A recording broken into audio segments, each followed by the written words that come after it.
Our system is rigged. Anyone who challenges their control is deemed a sexist, a racist, a xenophobe, and morally deformed. Conspiracy theories are at the heart of this American presidential election. This is a conspiracy against you, the American people. Since the Vietnam War and the Watergate scandal, many Americans have been deeply suspicious of their rulers. History is a set of lies agreed upon. The government rarely tells you the truth, and they never tell you the whole truth. Americans are always looking for the conspiracy behind the facts. We were really taught to do that in Vietnam. It's just a complete deception in which 58,000 Americans were killed. Donald Trump has made his political career pushing conspiracies. He's alleged that President Obama could be a foreign imposter. The people that went to school with him, they don't even know, they never saw him, they don't know who he is. Crazy. It's the biggest fraud in maybe the history of the world. All right, thank you, and God bless America. He suggested that the father of one of his rivals was linked to the assassination of JFK. There's a picture of him and crazy Lee Harvey Oswald. Ted Cruz's father linked to JFK assassination. What's wrong about that? This is nuts. Now he faces an opponent with her own scandal-ridden past. You delete 33,000 emails. Her instincts are to cover up, and the laws are for the little people. Not to mention the sins of her husband. I did not have sexual relations with that woman. Extraordinary personal and bitter attacks have defined this election. She was a total enabler. She would go after these women and destroy their lives. Donald thinks belittling women makes him bigger. In the face of so many conspiracies, what can American voters really believe? One thing I can promise you this. I will always tell you the truth.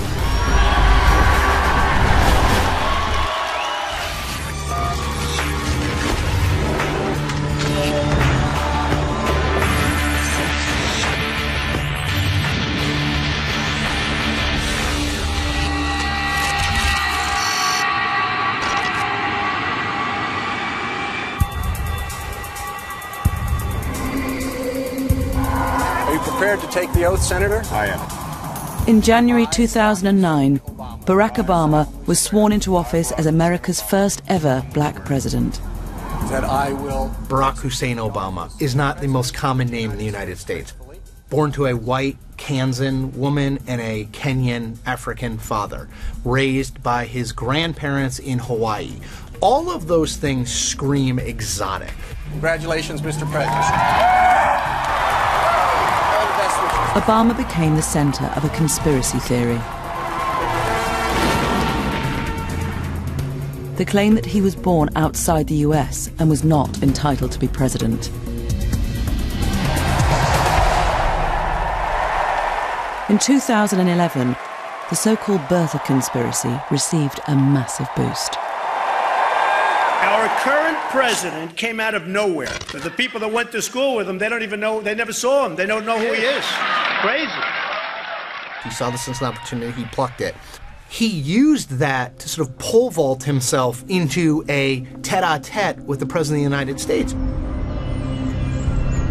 When we did polling in the spring of 2011, we saw that a great number of those people who felt that President Obama was not a real American went to Mr. Trump because he was very openly embracing this theory that legitimized it for those people.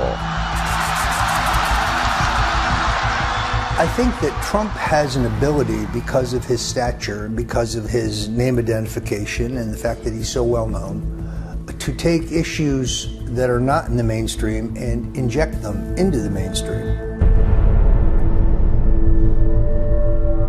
In response, Obama called a White House press conference to put an end to the birthers conspiracy once and for all. We do not have time for this kind of silliness. We got better stuff to do. he released a copy of his full birth certificate, showing that he was born in the US state of Hawaii in 1961. I am really honored, frankly, to have played such a big role in hopefully getting rid of this issue. Always optimistic. Clearly, Donald Trump was driving Obama crazy. Trump was able to elevate the issue to the level that Obama felt compelled to respond. To me, that shows that Trump had an enormous impact. My fellow Americans. But Obama was about to get his revenge. 3 days after the release of his certificate, he ridiculed Trump in a speech to the White House press corps. No one is happier, no one is prouder to put this birth certificate matter to rest than the Donald. And that's because he can finally get back to focusing on the issues that matter. Like, did we fake the moon landing? Well handled, sir. We thought that that would put it to bed, and for the vast majority of the American people, it did put it to bed. But not for Donald Trump, because he was using it as a means to build support for his presidential run.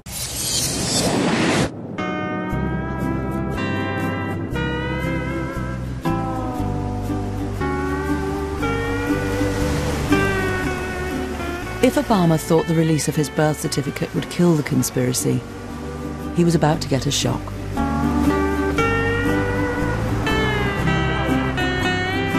His certificate shows Barack Hussein Obama II was born here at Kapiolani Maternity and Gynecological Hospital in Honolulu.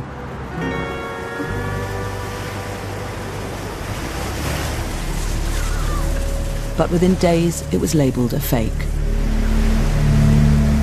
And leading the charge was the recently humiliated property tycoon and reality TV star, Donald Trump.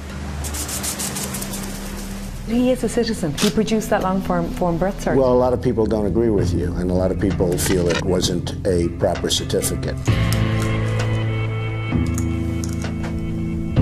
Orly Tates is a Californian dentist, originally from Moldova, and a leading light in the birther movement. She believes she found a mistake in how Obama's father's race was recorded and thinks it indicates forgery. This is so bad. It's like it's done by a retarded 5-year-old. In those years, in 1961, when they were describing races on birth certificate, they would put white, Asian, or Negro, or black. In Barack Obama's alleged birth certificate on this piece of garbage, they're saying African. Well, they didn't use the word African. This is not linguistics of 1961 that was created today using the wording of today.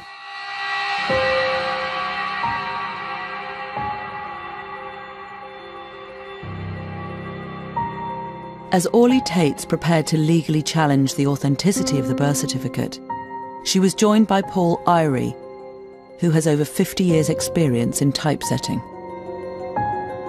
It's the biggest fraud in maybe the history of the world.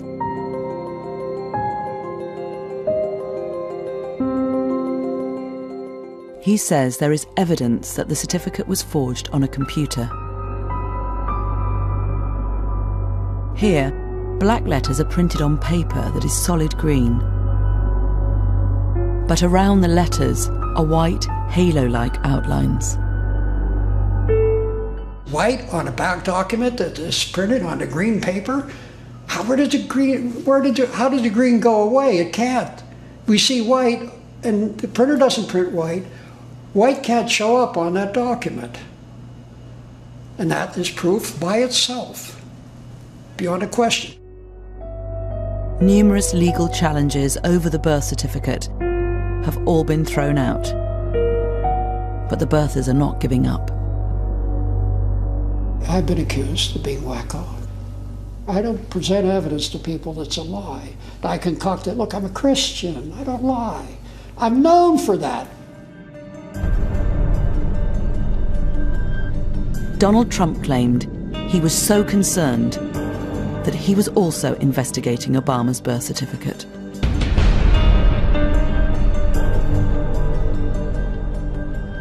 Was it a birth certificate? You tell me. You know, some people say that was not his birth certificate. So maybe it was, maybe it wasn't.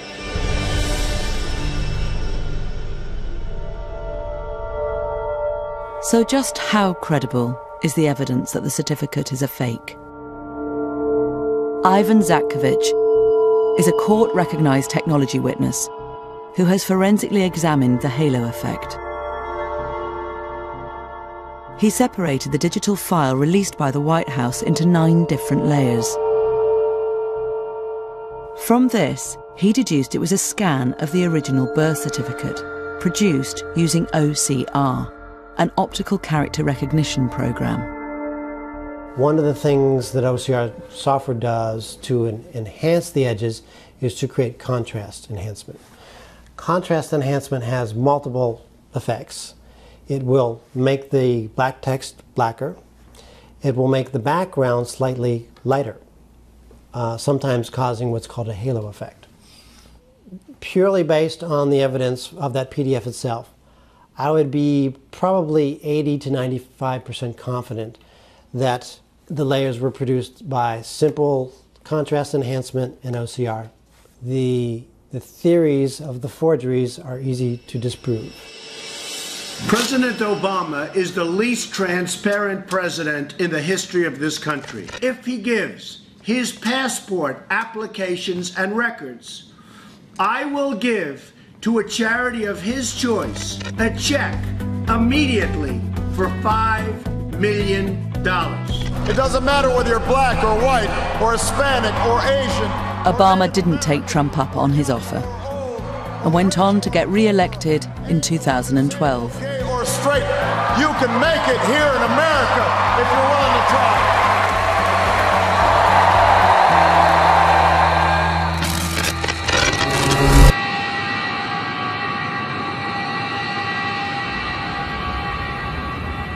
A year later, in 2013, the birther conspiracy would take another extraordinary twist. Minutes after this Cessna ground caravan plane took off from a Hawaiian island, its single engine failed. Looking outside, you know, can I make it to land? No, there's no way. Okay, prepare for ditching.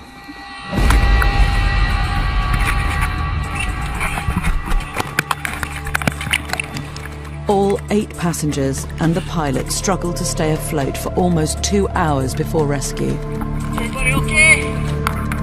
Later, it was announced that 1 passenger had died.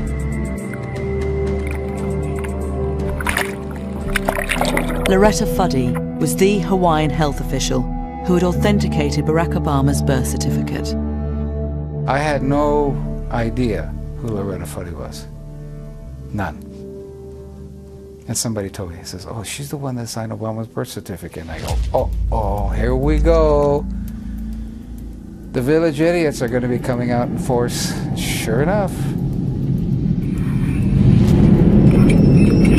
Shortly after Donald Trump heard the news, he took to Twitter and wrote, "How amazing. The state health director who verified copies of Obama's birth certificate died in plane crash today. All others lived." The director of health who had the birth certificate died today and everybody else lived. What does that mean? Neil Abercrombie appointed Loretta Fuddy while he was the governor of Hawaii. The implication of that tweet is that she's dead and that somehow is connected to the President of the United States in some ill-conceived and misbegotten attempt to prove where he was born. That is it goes beyond an individual sickness.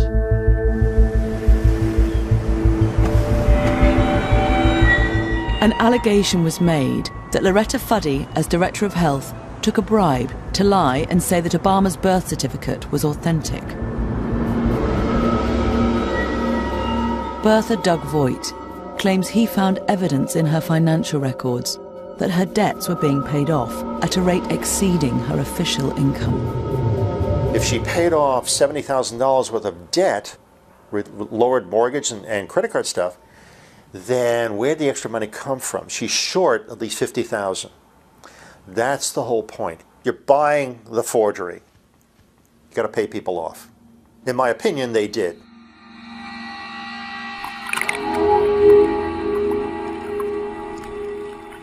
The timing of her death made Voigt suspicious, because the previous week he'd told a radio show what he thought he'd found out about her.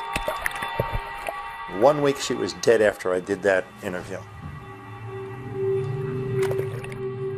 The last person on earth who would be involved in such a sordid affair, like taking money to forge a birth certificate, would be Loretta Fuddy.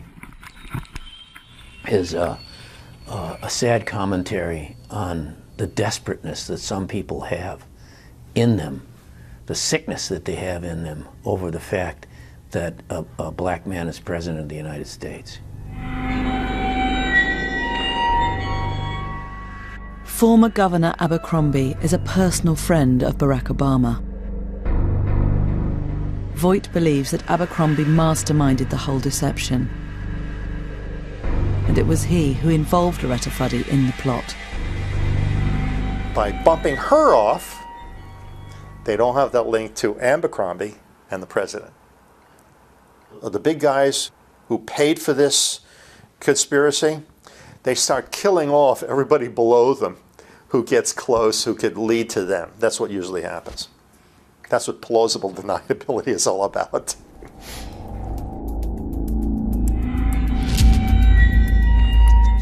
If someone put a small bomb over the magneto and blew up the magneto, it would end the voltage to the cylinders and the plane would lose power, just off the bat. Just like that. So is there any credibility to the claim that the plane was sabotaged? Loretta Fuddy's family hired a lawyer to investigate the circumstances of her death. He says he discovered that identical planes had previously experienced the same engine failure. I believe this is at least the fourth one of this particular Cessna that failed for that very reason.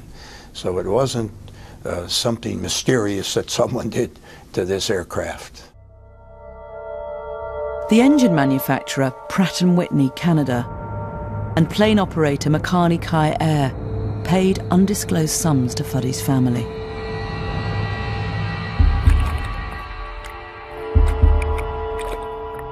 Fuddy's autopsy revealed the cause of death was heart failure as she struggled to stay afloat in the water. Her family's lawyer found no evidence of suspicious payments in her accounts. But these facts are not enough to persuade the most committed birthers. I don't believe them as far as I can throw them. Got the picture? It's like Churchill not believing of a word that came out of Hitler's mouth. Same thing. Good analogy? Got it.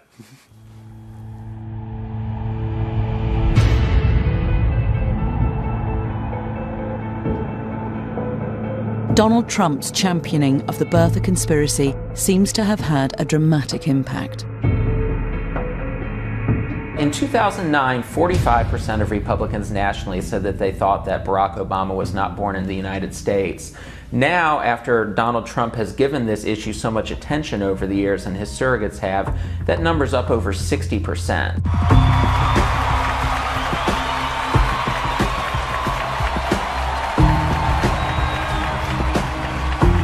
Ironically, Trump himself had gone as far as he could with the birther movement and put the whole thing to bed earlier this year. President Barack Obama was born in the United States, period.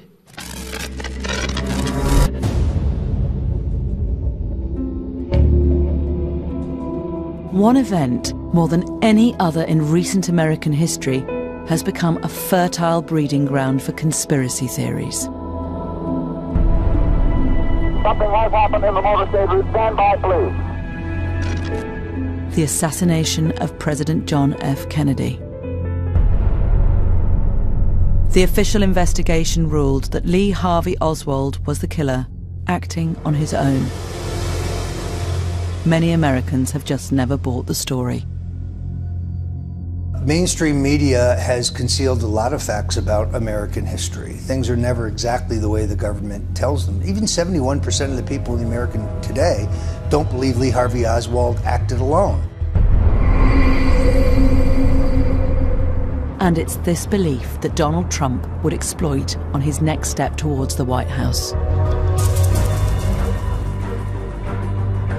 In June 2015, he finally announced he was standing to be the Republican nominee for the presidency. I am officially running for President of the United States. We will make America great again. Thank you. Thank you very much.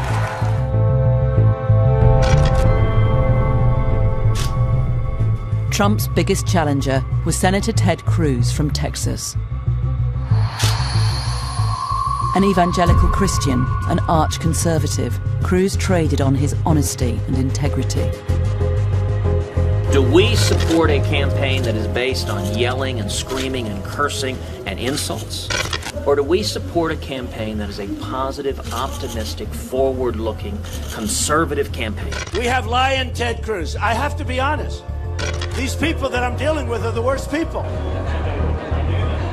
He called Ted Cruz Lion Ted, said he puts his hand on the Bible, takes it off, and then he lies and lies and lies. And oh my gosh, that was Ted Cruz. That is, I don't care about rough tactics. I don't like liars. Along with these attacks, it wasn't long before Trump jumped on yet another conspiracy theory. This time, it was linked to Cruz's father. Ted Cruz's father linked to JFK assassination. What's wrong about that? That's an accurate representation of what the story was. What was he doing with Lee Harvey Oswald shortly before the death, before the shooting? It's horrible. Donald Trump, by invoking the Inquirer report, was able to elicit a response from Ted Cruz that effectively made him a spontaneously combustible political candidate. Now, let's be clear. This is nuts. This is not a reasonable position. This is just kooky. And while I'm at it, I guess I should go ahead and admit, yes, my dad killed JFK. He is secretly Elvis, and Jimmy Hoffa is buried in his backyard. This man is a pathological liar. Why did Trump raise this? To get under Ted Cruz's skin. Did it work? Like a charm. Ted got emotional about it, and I think he got emotional about it because it was his father. Like, when you run for president, the idea that it would bring pain on your family is an emotional thing. I don't know his father. I met him once. I think he's a lovely guy. All I did is point out the fact that on the cover of the National Enquirer, there's a picture of him and crazy Lee Harvey Oswald. But they never denied. Did anybody ever deny that it was the father? They're not saying, oh, that wasn't really my father. It's a little hard to do, because it looked like him. Rafael Cruz was born in Cuba. During the Cuban Revolution, he fought with Fidel Castro's rebels against the ruling military dictatorship. He fled to America in 1957. America is the land that welcomed my father as a penniless immigrant. He'd seen oppression, prison, and torture in Cuba. And for him, America was hope. The National Enquirer alleges that after Fidel Castro took power and was viewed as a threat by America, the Cruz family tried to hide Rafael's past. Ted Cruz had lied about his father's links to the pro-communist regime of Fidel Castro.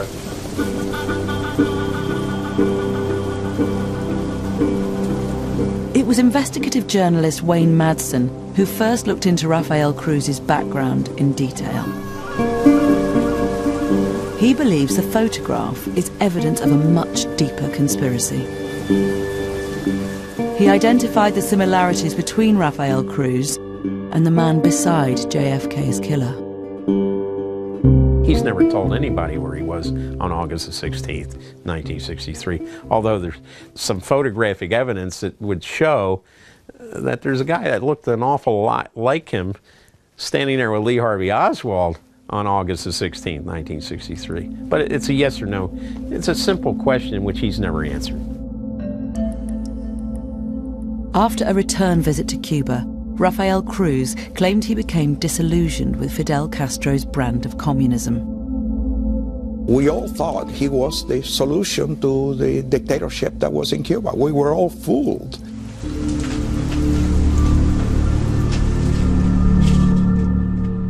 Madsen believes the CIA then recruited Rafael Cruz to spy on other Cubans in the southern states, suspected of being communists.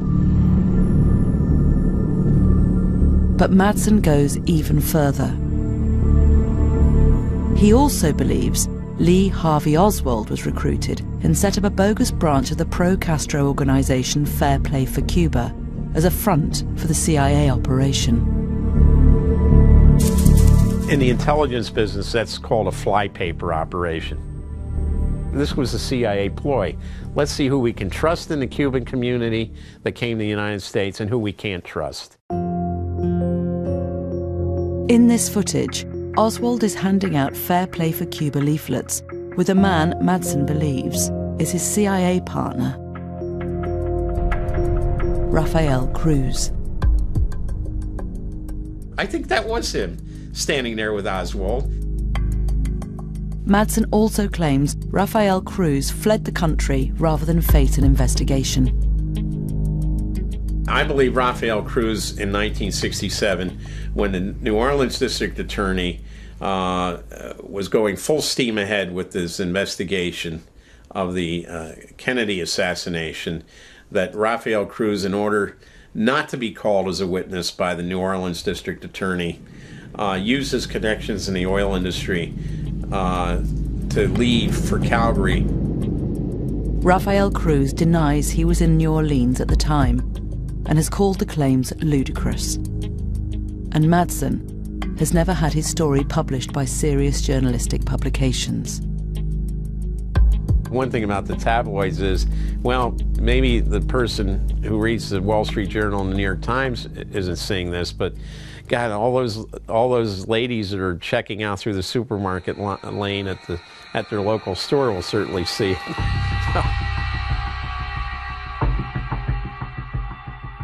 But is the evidence that Rafael Cruz was with JFK's killer credible? Garbage. Garbage. You know, I think that's the problem. It's easy to throw garbage into the middle of our national political conversation now in a way that it never was before. Even the National Enquirer couldn't be certain it was Rafael Cruz, despite their dramatic headline. In our article, we actually discounted the story to some extent. We said that there were some experts who said that they couldn't conclusively identify one way or the other if indeed the man in the photograph was Ted Cruz's father. 99% of their publication, it's all fabrication. I guess you could call it entertainment for the conspiracy-minded. There's just no evidence that Rafael was anywhere near Lee Harvey Oswald, so no, it's just bogus. But the damage was done. I've said that I would continue on as long as there was a viable path to victory. Tonight, I'm sorry to say, it appears that path has been foreclosed. I humbly and gratefully accept your nomination for the presidency of the United States.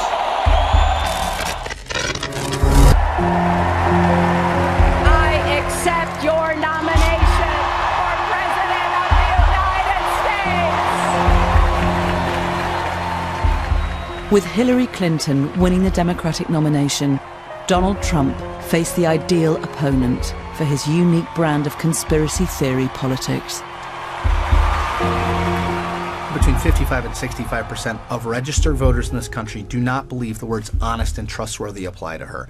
In any other election, that is a huge deal and a huge problem for a nominee. Why is it less of a big deal in this election? Because Donald Trump's numbers on honest and trustworthiness are even worse. And her husband Bill has been mired in more scandals than perhaps any other American president. From the outset, the Clintons were embroiled in controversy. Their property company, Whitewater, went bust, and their business partners were later jailed for fraud. Then there were accusations of cronyism after they sacked staff in the White House Travel Office, replacing them with friends and supporters. And the man responsible for handling these sensitive matters was Vincent Foster.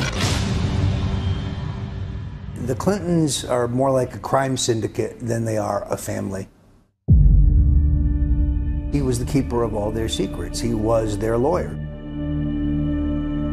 6 months into Bill Clinton's presidency, Foster was found dead with a gun in his hand, here in Fort Marcy Park, just outside Washington. And it is very important that his life not be judged simply by how it ended, because Vince Foster was a wonderful man. Rumors spread about the man who may have known too much about Whitewater and the Clintons' complex web of financial and real estate dealings.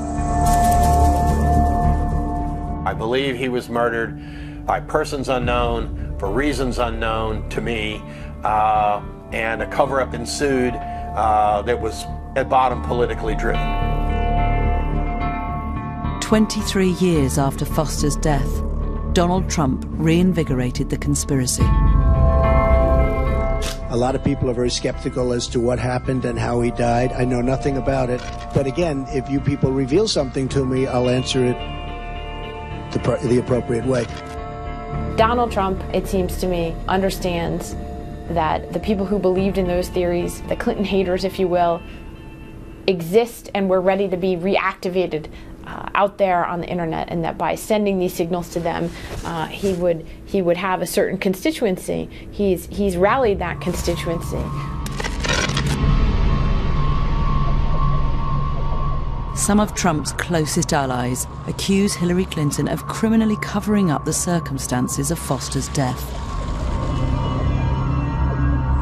My own research indicates that Hillary Clinton had 2 of her flunkies move the body to Fort Marcy Park so that Vince Foster's office would not become a crime scene. Why do I think his body's dumped? Well, they find his body 30 yards down a muddy trail, but there's no mud or dirt on his shoes, none whatsoever. There are carpet fibers all over his suit, however. That's because they rolled him in a carpet to get him out of there. Later, it is claimed secret papers were removed from Foster's White House office. Records pertaining to the nefarious activities of the Clintons. Who knows? It could have been anything. They have, you know, these people are a scandal a minute.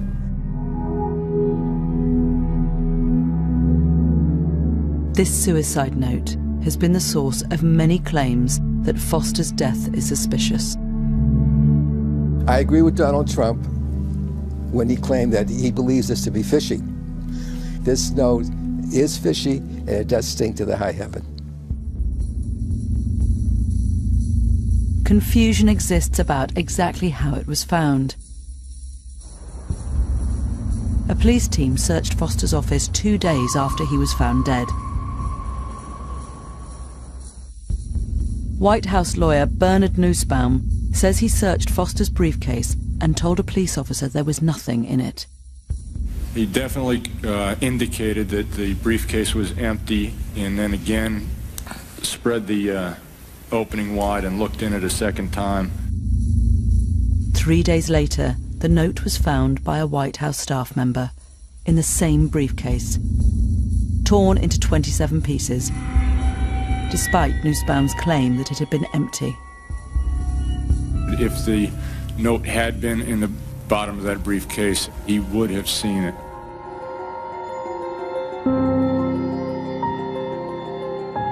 Questions were now being asked about whether the note was genuine. Handwriting expert Ronald Rice examined a copy of it in 1995 for a political newsletter. The more I looked at it, the more I studied it, the more I slept on it, the more this, the more that. I just could not come to the conclusion that the note was in fact authentic. Rice managed to obtain earlier samples of Foster's handwriting in order to compare them to the suicide note. You can plainly see how smooth and clear and clean and pristine that writing sample is compared to this about a month later. It's broken up.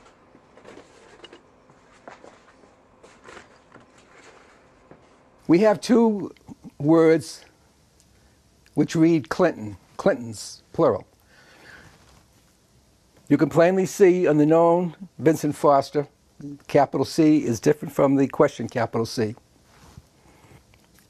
The I in the N is quite different from the I in the N created in the question suicide note. The T is obvious.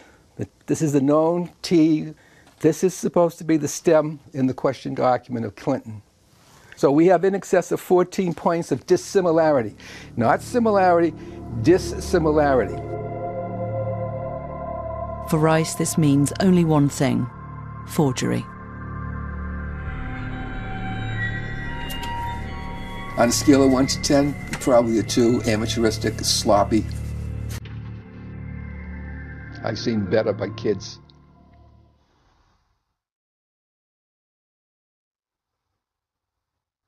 So, was there a conspiracy to make Foster's death look like a suicide?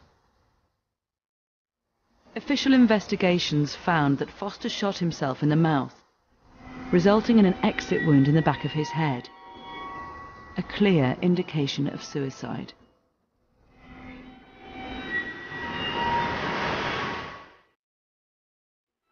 But citizen investigator Hugh Sprunt found a document which convinces him of foul play. We found the medical examiner's report, which is a 2-page report. It's a Virginia medical report. It's a report by Dr. Hout. Sprunt believes that in the report the location of the exit wound on Foster's body has been altered. You look at the word that looked like it was kind of eliminated. It's 4 letters. Could it be neck? An exit wound in the neck could suggest an alternative to suicide. And Sprunt discovered a second reference to the neck. Whoever did the alteration, because clearly it was altered, didn't notice the word neck on page 2, so the document as it officially exists is completely inconsistent because of the alteration. I believe he came to grief elsewhere. I believe, in fact, he was murdered elsewhere. Despite the passing of more than 2 decades, the issue resonated with US voters after Donald Trump raised it. In a poll we did shortly after that, we found that 50% of Trump voters had thought that Hillary Clinton had something to do with killing Vince Foster, and that's truly something that's unprecedented in American history. We've been divided over the years, but you usually don't have a situation where supporters of one candidate hate the other candidate so much that they think that that woman might be a murderer.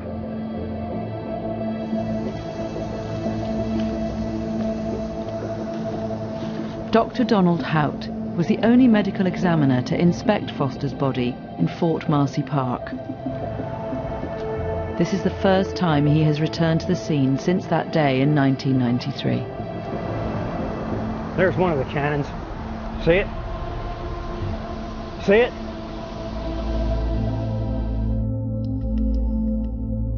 We showed him his medical report, which Hugh Sprunt had found, and asked why there was a reference to a neck wound. He says it is a record of what police initially told him before he examined the body. That was what was reported to me, but not what I saw. That was what was reported to me, but that, in my opinion, was incorrect. I observed no neck wound. Dr. Hout also rejects conspiracy theories that Foster did not die in the park, or that there was foul play. Donald Trump said that the outcome was rather fishy or uncertain, but there was no uncertainty about it whatsoever at all. Without question, he killed himself. Yes, without question.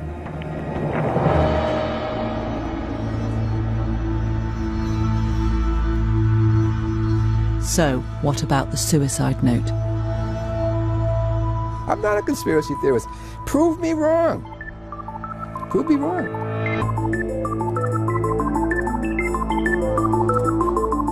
We asked another handwriting examiner to compare the same samples of Vincent Foster's earlier handwriting with the suicide note. It's not a forgery because there's too many similarities. I don't think anybody can recreate this baseline without knowing how he held a pen and the angle of the pen and where his fingers were held.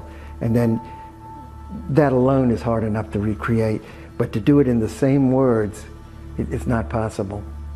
I've never seen it done like that. I'm completely confident, and I would take an oath in a court, that the suicide note was performed by the same writer who wrote the known writings.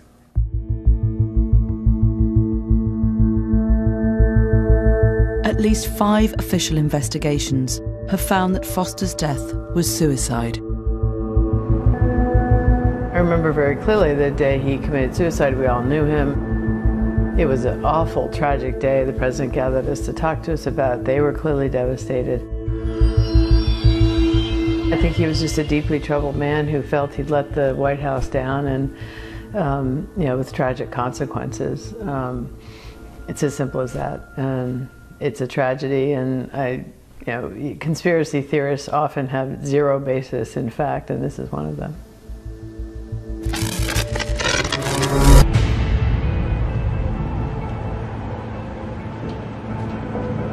But this wasn't the only controversy the Clintons faced in the 90s. And it's Bill Clinton's alleged sexual misdemeanors that have engulfed his wife's presidential bid. What he's done to women, there's never been anybody in the history of politics in this nation that's been so abusive to women. When Bill Clinton was governor of Arkansas and running for the White House in 1992, the first scandal involving relations with other women broke. A cabaret singer named Jennifer Flowers was outed in a tabloid magazine as Bill Clinton's lover. The Clintons decided to confront the scandal jointly in a TV interview. Bill Clinton's closest advisor at the time, Dick Morris, says he was consulted about tactics. Bill called me right before the interview, and he asked me, what do you think I should say? And I said, well, if I were you, I would say that you have caused pain in your marriage, and you regret that, and you want to be a better person. But Franklin Roosevelt was not always faithful to Eleanor, and Eisenhower was not always faithful to Mamie, and Kennedy was not always faithful to Jacqueline, and Lyndon Johnson was not always faithful to Lady Bird. And I prayed that I could be half as good a president as they were. And he said over the phone, he said, oh man, that's good, but if I said that, I'd have to find a new place to live. Now, I'm not sitting here as some little woman standing by my man like Tammy Wynette. I'm sitting here because I love him, and I respect him, and I honor what he's been through and what we've been through together. And you know, if that's not enough for people, then heck, don't vote for him. The next day, Gennifer Flowers held her own press conference. Yes, I was Bill Clinton's lover for 12 years. First woman to come forward became a client of mine, Gennifer Flowers. And for the past 2 years, I have lied to the press about our relationship to protect him.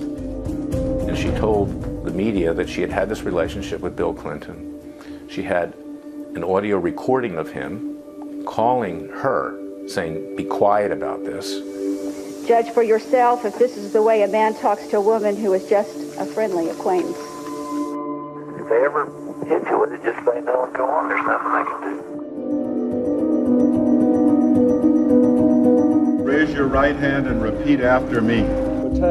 Nevertheless, Bill Clinton was elected president later that year. So help me God. Congratulations. But another sex scandal followed. In 1998, a White House intern called Monica Lewinsky claimed that the president had engaged in sexual activity with her in the Oval Office. True to form, Bill Clinton went into denial mode. I did not have sexual relations with that woman, Miss Lewinsky. It took us a year to prove that the conspiracy theories about Bill Clinton and Monica Lewinsky were true. Luckily, she kept the dress. But you have to prove the scandals of Democrats with DNA. Indeed, I did have a relationship with Miss Lewinsky that was not appropriate. Other women came forward to allege affairs with Bill Clinton. But allegations were also circulating that Hillary Clinton had enabled her husband's behavior by trying to silence women who came forward. This is Hillary's modus operandi. It's not that she's an enabler. She's, frankly, a criminal that tries to obstruct justice and keep people from talking. One of Bill Clinton's closest advisors at the time, Dick Morris, claims he was told about what was going on. Bill's chief of staff and Hillary's close friend sat down with Bill and got a list of all of the women he was involved with. And she told me it was certainly more than a dozen. And she hired detectives to dig up dirt on each of these women. And then went to the women and said, if this comes out, we're going to say this and this and this about you. Your abortion, your previous divorce, your bankruptcies, your student loans, your cheating, your shoplifting, you know, what have you. And they dug up that dirt to intimidate the women into silence. While the Clinton camp denies these allegations and dismisses them as conspiracy theories, Donald Trump has pushed them relentlessly. And she was a total enabler. She would go after these women and destroy their lives. Hillary hurt many women, the women that he abused. Trying to make it like Hillary was somehow in any way condoning of this behavior is just reprehensible and disgusting, and I don't think it's going to work. The problems that Hillary and Bill have had during their marriage's infidelities are well known, and to charge her as being an enabler is just a debased, a false attack that I think will backfire on Donald Trump. This narrative has never been fully exposed in the mainstream media, but it's fair game. If Hillary Clinton wants to call Donald Trump a misogynist, she's opening the door to an examination of her own conduct.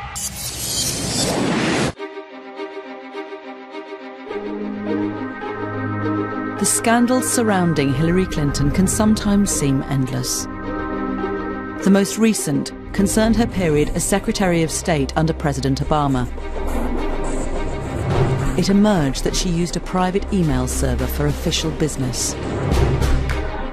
Hillary Clinton created an illegal private email server, deliberately, willfully, and with total premeditation.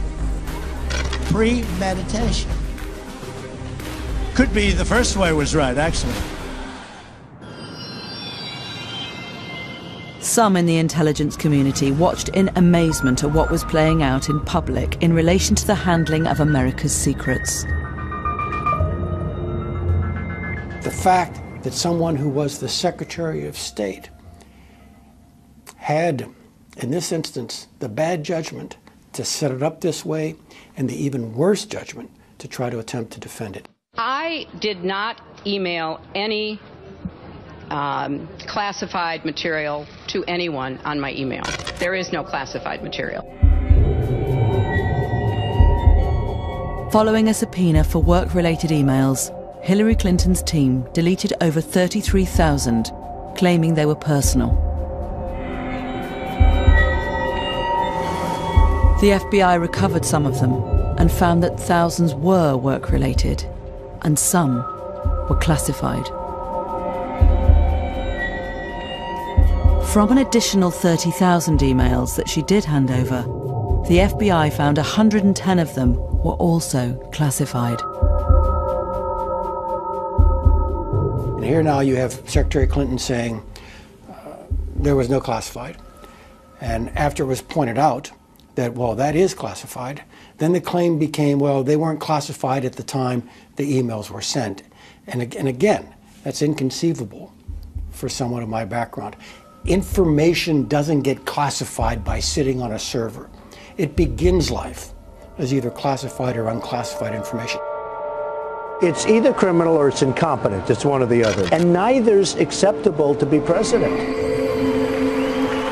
I would lose respect for a whole bunch of intelligence organizations around the planet if they had not had full access to that server and were not, as we speak, thumbing through all the emails that were available.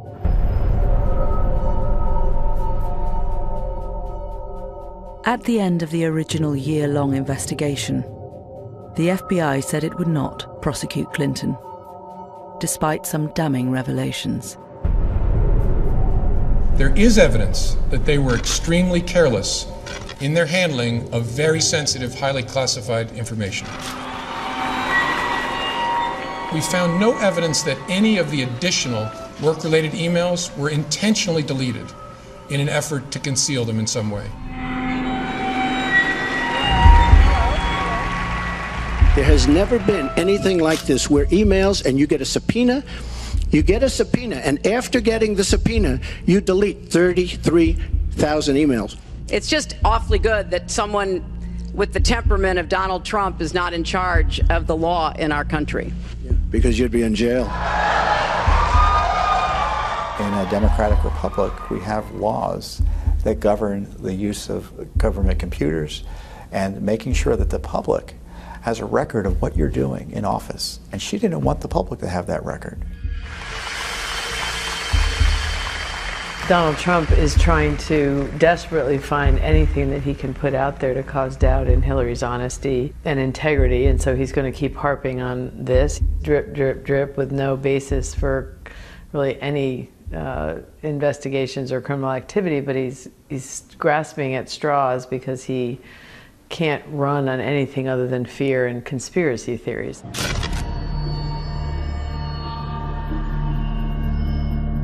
The FBI's decision is outrageous. This is elite deviance. This proves yet again that there are some people in the country so powerful, so connected, so wired, that the law just doesn't apply for them. The Clintons have skated on this basis for a long time. When Hillary Clinton complains about conspiracy theories, it's usually because she doesn't like the idea that people are talking about her misconduct, and she tries to label it as a conspiracy theory to keep people away from talking about it. Mrs. Clinton has a record of corruption. That's not a conspiracy theory. But just 11 days before the election, the FBI announced it was reopening the investigation. And some in the Clinton camp now allege a conspiracy against them. She's complaining about how the timing is political and it's all about her election. The timing is a result of her efforts to cover it up and the State Department's efforts to enable it. And these records should have been released years ago. But despite his relentless attacks on Hillary Clinton, Donald Trump has not had everything his own way. An increasingly hostile media has dug up a huge amount of dirt on him. I did try and fuck her. She was married. It's huge news. I moved on her like a bitch, but I couldn't get there, and she was married. This was locker room talk. I'm not proud of it. Since the recording was leaked, more than 10 women have publicly accused Donald Trump of sexual assault. But according to Trump, he himself has now become the victim of a conspiracy. These attacks are orchestrated by the Clintons and their media allies. The only thing Hillary Clinton has going for herself is the press. Without the press, she is absolutely zero. The media, they need to say something other than racist Hitler, in order to attack Donald Trump. But oh, Hillary, isn't she great? She's a girl doing all this. It's amazing. It's amazing. She's doing it backwards and in heels. And our system is rigged. Anyone in control is deemed a sexist, a racist, a xenophobe, and morally deformed.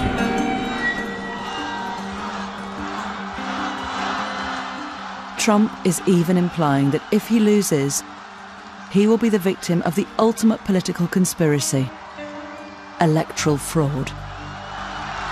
I hear these horror shows, and we have to make sure that this election is not stolen from us and is not taken away from us. What he's doing is creating a set of circumstances. Elections rigged, the media is against me, these polls are, leading people astray. That allows him on November 9th, if he does lose, to say, well, of course, I lost. I will totally accept the results of this great and historic presidential election if I win. Trump supporters argue he speaks for many millions of Americans who feel failed by a corrupt political establishment. Donald Trump is no conspiracy theorist. He's no wacko. He represents a fundamental force that's sweeping the United States. I take all of these slings and arrows gladly for you.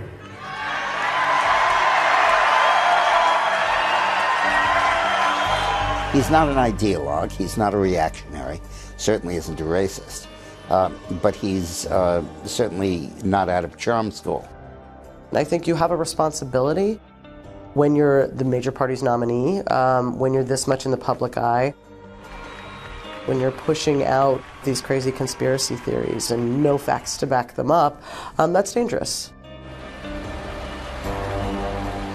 Let's be very clear. The Clintons are not just facing defeat, they're facing prison, prosecution and prison. And therefore it's all or nothing for them. I think they'll do anything necessary to win this election, including cheating. He refused to say that he would respect the results of this election, and that is a threat to democracy. This is a conspiracy against you, the American people, and we cannot let this happen or continue.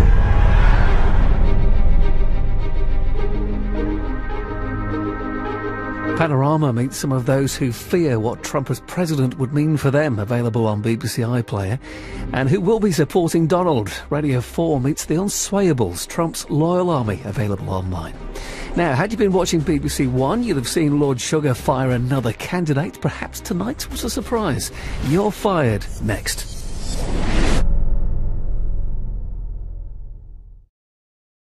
How diverse is that place? How representative are our representatives? Whether or not he will have an equal chance as his white counterpart to succeed in Britain is really what this program's all about. Could he actually dare to be a prime minister? Will